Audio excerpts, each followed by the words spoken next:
लाडकी बहीण योजना, लाडक्या बहिणींच्या खात्यात 3,000 रुपये जमा होणार, अशा पद्धतीच्या ज्या बातम्या आपण बघत आहोत त्या संबंधीची सविस्तर माहिती आता आपण या व्हिडिओच्या माध्यमातून जाणून घेणार आहोत की खरोखर महिलांच्या खात्यामध्ये 3,000 रुपये जमा होणार का फक्त 1,500 रुपये जमा होणार आणि कोणत्या महिलांच्या खात्यामध्ये जमा होणार, ही माहिती आपण या व्हिडिओच्या माध्यमातून जाणून घेणार आहोत। तुम्ही सुद्धा जर लाडकी बहीण योजनेच्या हप्त्याची वाट बघत असाल तर तुमच्यासाठी सुद्धा हा महत्त्वाचा व्हिडिओ आपण घेऊन आलेलो आहोत। त्यामुळे तुम्ही जर या चॅनलवर पहिल्यांदा आला असाल तर चॅनलला एक लाईक, शेअर आणि सबस्क्राईब करायला विसरू नका, कारण अशी नवनवीन आणि महत्त्वाची माहिती तुम्हाला इथेच मिळत असते। चला तर आपण आपल्या व्हिडिओला सुरुवात करूया। जर आपण बघितलं, मुख्यमंत्री लाडकी बहीण योजनेअंतर्गत एक मोठी अपडेट ही समोर येत आहे। आगामी हप्त्यामध्ये पात्र महिलांच्या बँक खात्यात नक्की किती रक्कम जमा होणार याबाबत संपूर्ण राज्यभर उत्सुकतेचे जे आहे ते वातावरण निर्माण झालेले आहे। दरमहा जर आपण बघितलं तर महिलांना 1,500 रुपये जमा होत असतात।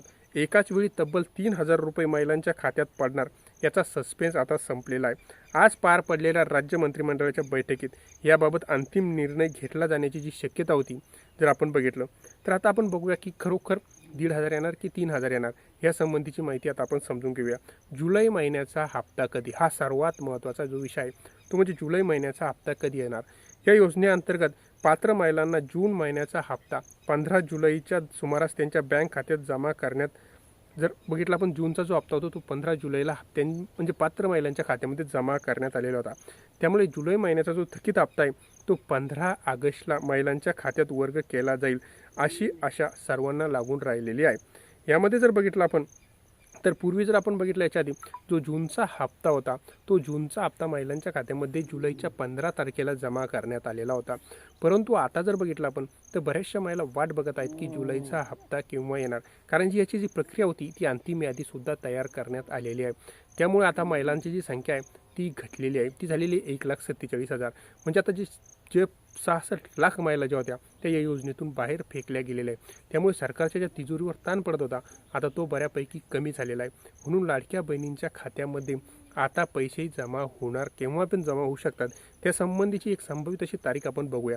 परंतु त्याआधी तुम्ही माहिती समजून घ्या की जुलैचा हप्ता आणि ऑगस्टचा हप्ता 2 हप्ते एकत्र येण्याची दाट शक्यता आहे। त्याच्यामागचं महत्त्वाचं कारण जर आपण बघितलं, ऑगस्ट महिन्यामध्ये आता रक्षाबंधन आणि रक्षाबंधनच्या पार्श्वभूमीवर आपण जर बघितलं तर दरवेळेस रक्षाबंधनच्या दिवशी लाडक्या बहिणींच्या खात्यात पैसे येतात।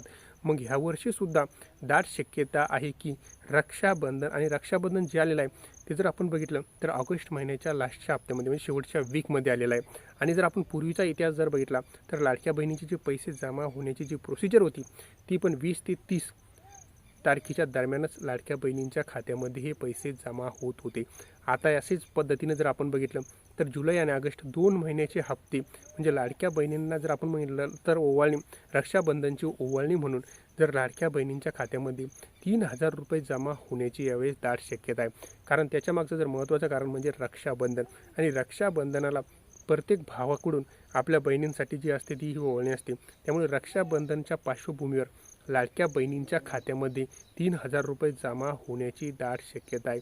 आणि त्यामुळे ह्या महिन्याचा आणि जुलै आणि ऑगस्टच्या दोन्हीचा हप्ता लाडक्या बहिणींच्या खात्यामध्ये डायरेक्ट आता रक्षाबंधनच्या दिवशीच जमा होणार असल्याची माहितीसुद्धा मिळत आहे। तत्पूर्वी जर आपण बघितलं तर आतापर्यंत पूर्वी जो इतिहास होता तो प्रत्येक महिन्याचा हप्ता प्रत्येक महिन्याला मिळत होता, परंतु आता जर बघितलं आपण तर हप्ता लांबत आहे। परंतु आता एकदाच 2 हप्ते येणार असल्याची माहिती समोर येत आहे। ही होती संपूर्ण माहिती। तुम्हाला माहिती कशी वाटली नक्की सांगा, आणि माहिती जर आवडली असल्यास चॅनलला लाईक, शेअर आणि सबस्क्राईब करायला विसरू नका। धन्यवाद।